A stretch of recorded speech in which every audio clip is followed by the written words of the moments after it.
lábio leporino e a fenda palatina são as anomalias congênitas mais comuns em bebês, afetando 1 a cada 650 nascidos vivos. Em Manaus, o Instituto Iasuri da Amazônia tem desenvolvido um belíssimo trabalho na reabilitação de crianças com fissuras lábio-palatinas. E é sobre isso que nós vamos conversar com a responsável pelo Instituto, doutora Larissa Lopes. Seja muito bem-vinda, doutora. Olá, muito obrigada, agradeço pelo convite. Nós que agradecemos. Conte pra gente qual é a missão do Instituto Iasuri. Então, a missão do Instituto Iasuri da Amazônia é criar sorrisos, né? É devolver para essa população, para essas pessoas que nascem com fissura lábio-palatina, uma qualidade de vida, uma inserção à sociedade, ter a sua vida completamente reabilitada. O Instituto está trabalhando aqui em Manaus há 3 anos, foi criado há 3 anos, doutora, é isso? Isso, nós atendemos lá no Hospital Infantil Dr. Fajardo, que fica no centro da cidade de Manaus. E atende, a doutora estava explicando para a gente que o Instituto atende não só as crianças da capital, mas também do interior e de outros estados, né, doutora? Exato. Felizmente, o nosso serviço vem crescendo, vem se aprimorando e ganhando uma boa repercussão. Hoje nós somos referência aqui na região norte no tratamento da fissura e recebemos pacientes de toda a região amazônica, de toda a região norte. E um grande número, especialmente, dos municípios aqui do Amazonas. Agora, eu achei muito legal ouvir isso, que a gente geralmente pensa que nessas cirurgias mais delicadas, a fila é grande, né, para fazer pelo SUS. E é o contrário, no Instituto, a senhora estava me falando que não demora mais de 2, 3 meses para a criança conseguir realizar a cirurgia. Né? Exato, Michele. Muito bom falar sobre isso, porque deixar claro para a população que é um serviço contínuo.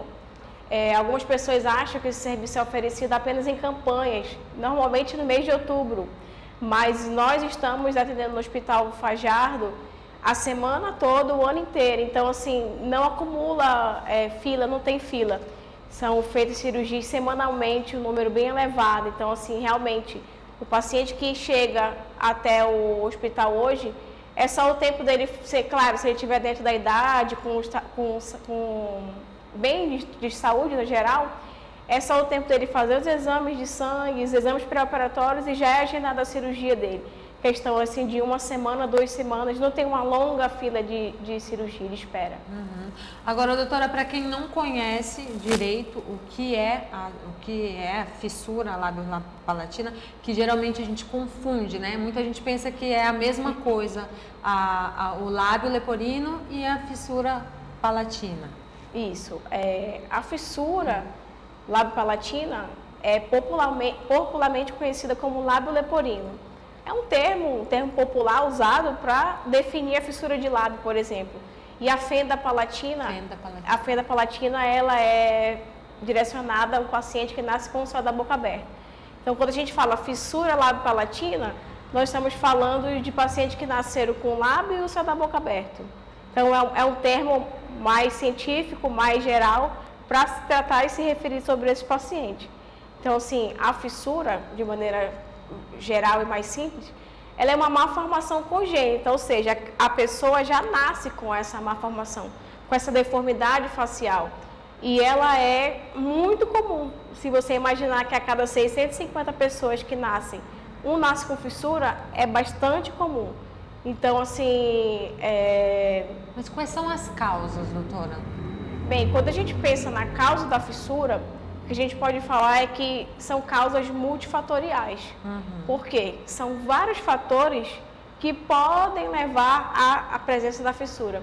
Fatores externos e fatores internos, que tem a ver com a gravidez, né, com a mãe. Como, por exemplo, o uso de álcool durante a gravidez, o uso de cigarro, a administração de alguns remédios durante o início da gravidez.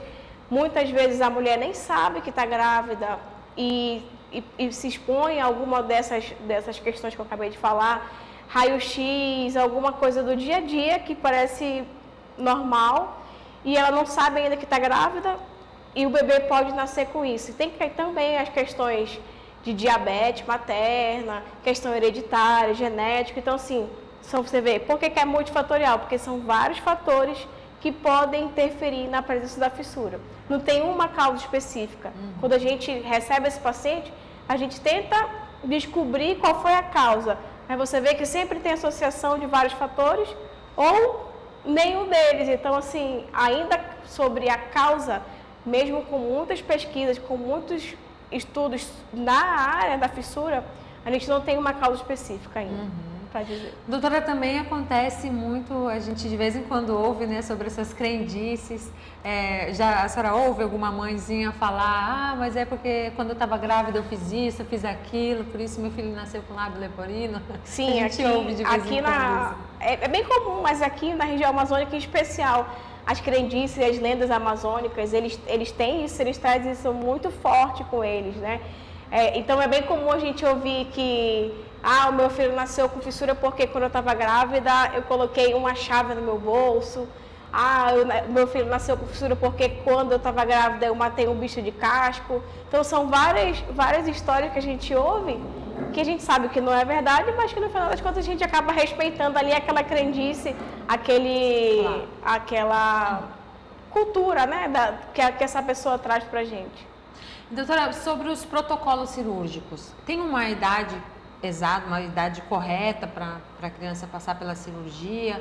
Ou quando ela nasce, ela já tem que passar? Como é que acontece? Existe sim, existe assim. O ideal é que ao nascer, essa criança, esse paciente já seja direcionado a um centro especializado, porque essa é o grande cereja do bolo, vamos dizer assim, do tratamento do fissurado. É ele ser acompanhado não só desde o início especificamente, e também por uma equipe especializada, porque ele precisa de cuidados iniciais ali, que uma equipe multidisciplinar vai poder ajudar aquela mãe e planejar um tratamento cirúrgico e terapêutico de acordo com o tipo de fissura que ele nasce. Claro. Então, por exemplo, o paciente que nasce com a fissura no lábio, que a gente chama de fissura labial, ele pode e deve ser operado dentro da cronologia ideal de tratamento entre 3 e 6 meses de vida. E o céu da boca aberta, a fissura de palato, ele pode e deve ser operado entre 12 e 18 meses, que é a idade ali que o paciente já vai começar a falar as primeiras palavrinhas, então é importante que ele já aprenda com aquela estrutura toda refeita e no lugar. Isso não significa, Michele, que se o paciente passa dessa idade, ele não pode mais receber tratamento. Sim. Ele pode e deve. Isso que a gente fala é preconizado na literatura mundial. O mundo inteiro que trata a fissura preconiza essas idades cirúrgicas como ideais. Porque a gente observa que o paciente que recebe... A recuperação é mais rápida. Que recebe esse tratamento nesse tempo preconizado, ele tem uma chance de sucesso da sua reabilitação muito melhor e mais rápido do que aquele que vai se afastando da idade ideal. Quando eu falo em sucesso, eu estou falando questão estética, questão funcional de respiração, a fala. Então, assim, o sucesso envolve várias áreas da comunicação desse paciente, inclusive. Doutora, então, a partir do momento que a criança passa pela cirurgia, existe toda uma equipe multidisciplinar, né? Ela continua sendo acompanhada pelo Instituto, né? Sim. Como que funciona? Exatamente. Esse paciente, ele é acompanhado por essa equipe multidisciplinar desde o primeiro atendimento. Porque afeta tudo, né? Afeta a fala. Desde o primeiro atendimento. Ele vem até a nossa equipe, ele já passa por uma equipe, por um atendimento com a equipe toda reunida. Dali a gente consegue planejar o tratamento dele. Depois da cirurgia, ele vai ser encaminhado para os especialistas, tanto para o otorrino, a enfermeira, a fonoaudióloga também, o dentista. Então, assim, você vê que cada idade, cada etapa de tratamento, um ou dois ou vários desses profissionais estão envolvidos na reabilitação. Porque, como você falou, ela não afeta só, a fissura não afeta somente a estética, né? Só a parte que a gente está vendo ali físico, mas ela envolve repercussões funcionais, como, por exemplo, a fala, a respiração, tem dificuldade para engolir, né? Para se alimentar. A audição também, também, porque quando o palato é afetado, o palato é muito perto, essa região de nariz e garganta e boca. Então, assim, ele pode ter também uma alteração de audição. Então, assim, você vê que o paciente deve ser acompanhado em todos os segmentos, né? E isso envolve, sem dúvida, uma equipe de vários profissionais. Que acaba se tornando praticamente um familiar também. Exato. Né? Eu sempre brinco, inclusive, quando eu recebo esse paciente, eu falo assim, a partir de agora vocês têm duas famílias. A de vocês e o Instituto agora, porque o tratamento é longo. Ele deve ser acompanhado seriamente, sem perder consultas, e normalmente esse paciente é acompanhado até 17, 18 anos.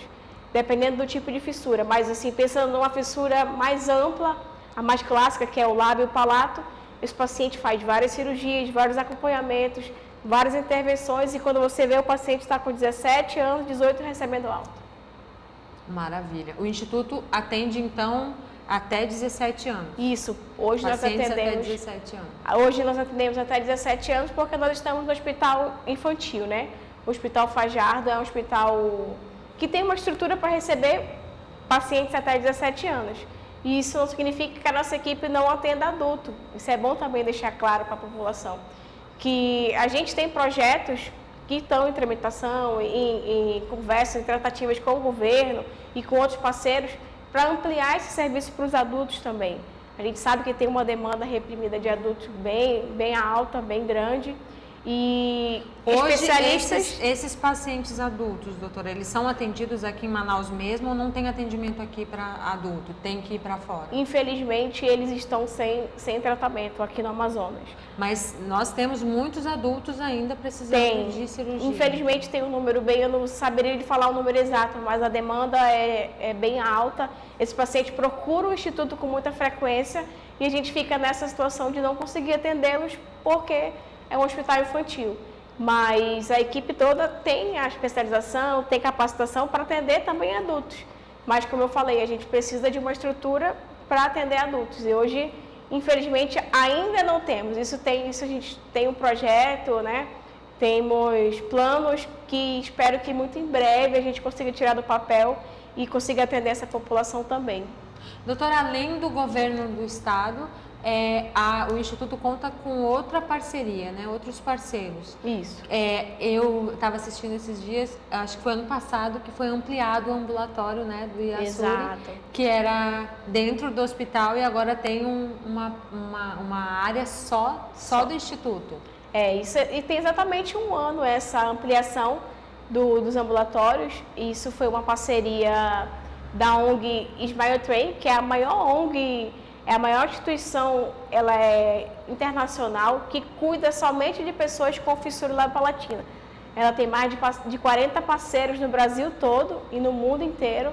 E, felizmente, nós estamos aqui na região norte, no Amazonas, somos parceiros. Então, o apoio que essa ONG dá é de capacitação dos profissionais, de questões de materiais. Nós já adquirimos alguns exames que são de valores elevados e são importantíssimos para a reabilitação. E mais uma das conquistas que nós conseguimos via Smile Train foi a ampliação dos consultórios.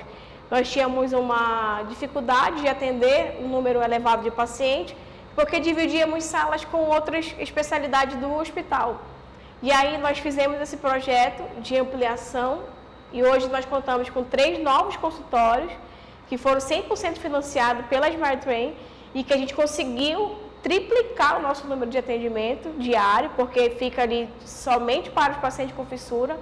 E é uma parceria louvável, muito importante, tanto para os pacientes, inclusive para os profissionais também, que recebem todo esse apoio, essa capacitação, esse suporte em todas as áreas dessa ONG. Com certeza. Que bacana esse trabalho. Quais são os recursos disponíveis, doutora, para as famílias das crianças com fissuras labiopalatinas?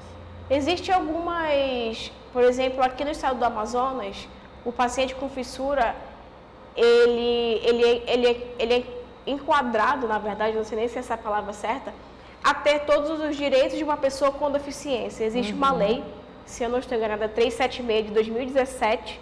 Essa lei dá direito aos pacientes a todos os direitos que uma pessoa com deficiência tem.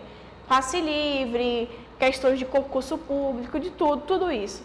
Além dessa lei, que é estadual, o paciente também ele conta para vir até nosso serviço com o TFD, que é o tratamento fora de domicílio. esse paciente tem direito desse benefício, né? E ele deve requerer junto com a prefeitura do seu município. Ele deve, normalmente eles têm uma ajuda de custo com passagem, alguma ajuda de custo para se manter aqui. Porque eu fico imaginando isso, principalmente nesse período agora de seca, né, doutora? Fica também mais complicado dos pacientes virem para Manaus, né? E aquelas famílias que têm renda baixa mesmo, vai deixando para depois, e às vezes o que poderia ser evitado, né? A criança acaba sofrendo mais por não ter condições, né? E muitas vezes também de não ter informação, de não saber que tem também esse direito. Né? Exato, a gente observa muito relatos diários sobre essa dificuldade, né? Muitos deixam de receber o tratamento, tem cirurgia agendada, eles não vêm, você entra em contato para saber o que aconteceu, eles não têm onde ficar, ou eles não conseguiram o benefício da passagem. A gente sabe que no papel eles têm direito, mas que quando a gente vai para o mundo real, as dificuldades existem, né? E como nossos rios são as nossas estradas, quando começa a chegar essa época de estiagem do rio, o nosso número de pacientes começa a diminuir. Isso é notório. Eles têm dificuldade, muitos já levavam 5, 6 dias de barco para chegar até aqui, 10 dias de barco. Tem uns que não conseguem mais fazer essa viagem porque não tem mais rio, né? Seca totalmente, fica intrafegável aquela viagem. Então, assim, além de todas as dificuldades, tem a questão ambiental também. Essa dinâmica dos rios influencia diretamente no tratamento deles.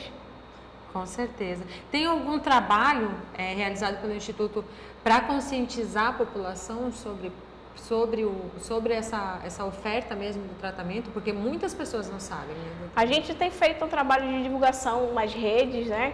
Mas talvez ainda precise intensificar cada vez mais essa divulgação, porque, infelizmente, muitas pessoas ainda acham que, como eu falei no início, que é feito um trabalho só de formato de campanhas cirúrgicas, uma vez ao ano, e isso não é verdade. É um serviço que funciona o ano inteiro, né, ininterrupto, mas precisa ser divulgado mesmo, nas maternidades, nos municípios, que esse serviço hoje é real, funciona no Hospital Infantil Dr. Fajardo, que o paciente pode e deve ser encaminhado via SISREG, é um serviço público, né?